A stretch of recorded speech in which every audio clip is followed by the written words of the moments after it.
Morning, everyone.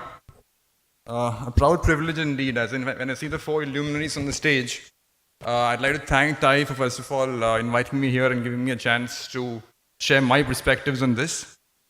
Let me share and grade my perspectives.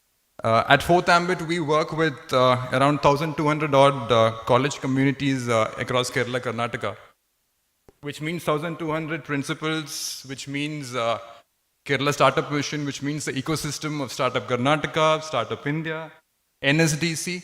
Right, so right now, me for the last 3 years, I've been right in the center of students, student communities, entrepreneurship. So my perspectives are shaded and graded by that, so take it with that disclaimer, right? So first of all, higher education in Kerala. Now I check both the boxes. Higher education in Kerala is a model engineering college, 2000 batch. Entrepreneur, yes, for the last 3 years. Right, and therefore, are these two related is what the question is. I'll keep that for the end and something for the climax, right? Until then, so I can clearly see higher education Kerala moving from a version 1.0 to a version 1.2. The attempt is clearly there, which is good to see. A version 1.0 product, philosophy, or one word that defined version 1.0 for me was teaching. So garbage in, garbage out. So garbage came in, we were taught, trained, go there, get that, garbage out. Thankfully, the industry took us, applied the spray, applied the perfume. What perfume was it? Microsoft Excel, Word document, PPT. You're done. You're a good corporate citizen tomorrow. Right, so I am a version 1.0 product, which meant I learned those three Microsoft Word products that helped made me a great corporate professional, right? But version 2.0 for me, the word which I can hear is about empowerment. It's not teaching students, it's about empowering students. A word that I keep hearing when I go to different forums, a very loaded word, right? As in, when I ask people what is empowering students, they say, one of those lofty statements, give the power in the hand of the students, let them go where they want to, right? No. According to me, empowerment is not just about transferring power to someone else's hand and delegating it to a student to take it forward. It has three key facets to it, if you ask me. Number one is to enlighten. Unless you enlighten the student in terms of what his options are, unless you enable him, unless you entice him, unless you do these three, you're not empowering him. Nothing called empowering. Empowerment without enlightenment doesn't mean anything. Now, if you see a lot of initiatives that KTU has taken or the Kerala Higher Education Department has taken, it's all only on the second point, which is enablement. We have thrown a lot of resources and tools. We have given them Fab Labs, IEDCs, right? I mean, stuff that we could never have thought about before. We've mandated startup internships, etc. They're all just enablers. The fundamentals of being enlightenment, who would enlighten them? Their faculty, right? And therefore faculty development. So therefore fundamentals of these three have not been ticked off. The attempt has been there. The middle E, which is enable, a lot of steps have been thought about, what to do about it. Let's give them, faculty a 1 year sabbatical to go. So a lot of steps taken without really bringing these three together, right? Now, so I'll come back to that in terms of these three E's and how do they apply to entrepreneurship. Before that, a small word on this word called entrepreneurial development. I think, again, it's a very lofty word, yeah. For me, the word I like to talk to myself and about students when I meet them is saying innovation. Simpler word, something I can do, when I'm at home, when I'm in class, when I'm with my faculty talking to. I think step one of entrepreneurial development is innovation. Can happen at home, can happen in college. Risk-taking. These are all words that a student understands. You tell him, fundraising, VC, can you innovate? At every small step in your life, can you innovate? Can you do something different in terms of what you're doing today? You get a nod. For me, that's what needs to be inculcated. So I would leave entrepreneurship for later. So I would say empowerment for innovation. And therefore, if you bring down the topic in my mind to saying empowerment for innovation, it again goes down to saying how do you enlighten them, how do you enable them for this, and how do you entice them for this. So for me, the formula is this. How do you do these three things to inculcate innovation? To give it some more flavor in terms of what does all this theory mean, let's take a very simple example. Let's say civil engineers of Kerala. If you do a tender bid to set up, let's say, toilets in 50 villages in Kerala, and you invite bids from civil engineers across colleges in India, in Kerala. People come, they bid, they apply, they get to go there and demonstrate what they've learned. It's not entrepreneurship. Is that driving the culture of saying bid, let me bid to get my project out, let me build the team to go and do it? Are they building the basic capabilities required for entrepreneurship? Yes. But then it ticks off those three things, right? It's about enablement. You're giving them an exposure to go do stuff, right? So Koshi sir mentioned about experiential. I think the only word to learn entrepreneurship, the way you said, sir, is about experiencing it. So don't wait for that startup. Don't wait for that startup idea of yours. You're in college.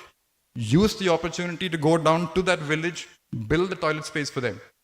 You're a mechanical engineering student. Build your own canteen. Yeah, in terms of you've got a canteen at college. You want to kind of renovate it, set up the furniture, reset it. You want to kind of you're a marketing guy. You want to pitch your college canteen in your domain, in your region. Invite people there. Prepare a menu at 10 rupee cost. How do you prepare a menu at 10 rupee cost? You have to think about what logistics. How do I source vegetables? Who's going to cook? What's the pay? So think of simple stuff. Don't wait. My suggestion is don't wait for that entrepreneurship idea or that startup idea. Which is why I'm saying bring it down to saying innovation. Make business sense of it, make money, but as a student, as a faculty, drive innovation. So therefore, I wouldn't want to kind of belabor on this. I want to keep my message short and simple to say that innovation should be step one that we target. Number two, spend equal time on enlightening and enticing. And when I mean enticing, it's a different language, right? And Santosh, you'd understand this, right? From an ICT perspective and similar skilling initiative perspectives. It had the best resources, it has the best tools, right? I mean, you take across India, NSDC's got 20 other schemes in place. How do you entice the student for it? We know it's the right thing. We know that skilling students for employability is great. So when we talk in these forums, we say employability. Ask the student out there saying, I've got the skilling program, it's free for you, 6 months course. Coursera, free course. He goes in and MOOCs course like sir spoke about. You go enroll for it, what's the motivation to complete? So therefore, enticement, right? This generation needs that. The same thing you model it to say, this is a skill quotient contest. We want to find out which is the college in Kerala with the highest skill quotient. They're all there. They're all there to take the Coursera courses and crack it and show that my college is up there on skill quotient. So the language is different, right? We're still talking a professor language, from this side. Versus what the students want to know is their language. Their language is a selfie. Their language is an intercollegiate dance contest. We have to learn that. We have to learn to talk that language to the students. And therefore, back to where I started off with, did model engineering college in my education there have anything to do with where I am today? The answer is yes. And why? It's not thanks to the education system. It's thanks to that word again called innovation. If you look at 3 of my co-founders who were there with me, right, what did we do there? At that point in time, we set up the first CD college magazine. It was not a startup venture. But we said, guys, let's do something different that's not happened before in Kerala. So we made the CD magazine. So saying our college never had an intercollegiate, which is small college in Trikakara, which used to have our regular cultural fest. We said, let's do our first inter-college Kerala level cultural festival. This is nothing but, and then 4 of us came together and said, okay, so we did a magazine, we did a intercollegiate contest, now let's come back and start our own company. So guys, therefore, innovation, the basics of that you have learned in college while experimenting with friends. We all went our respective ways and came back after 12 years, but we started off the way we left 10 years back, right? And therefore, and that was more ad hoc than by system. What I would therefore encourage and hope is that this becomes more a system and not a group of 5 students coming and thinking, let's do something innovative. So therefore, the request to 2 people, therefore Santosh asked for it, from the student's perspective, please don't wait for us. It's your ball game out there. You have a house, you have your friends, you have your college. Nothing stopping you from innovating. Start today. Start from whatever time it is. 12 o'clock. Right? And therefore, don't wait for anything to happen out of this particular forum.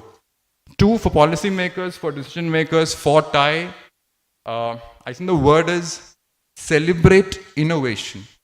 We've been celebrating startups. Right, so people have made it great in life, call them, give them a chance to speak. Hopefully I'm one of them. But anyway, give a chance to speak.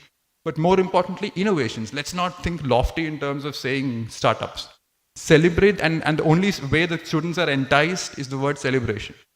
You give an intercollegiate dance fest, they come in groups, cheers. Suppose there was right here in our midst, we had 3 people who had 3 representatives from 3 colleges talking about small innovations they've done. I'm sure that gallery there would have been full. Right, and therefore to the policy makers, let's start celebrating innovations is what I had. Thanks a lot, and hopefully next time I see the TiECON event, there'll be an innovation section in it, and I can hear a lot of students talking about great stuff they've done. Thank you.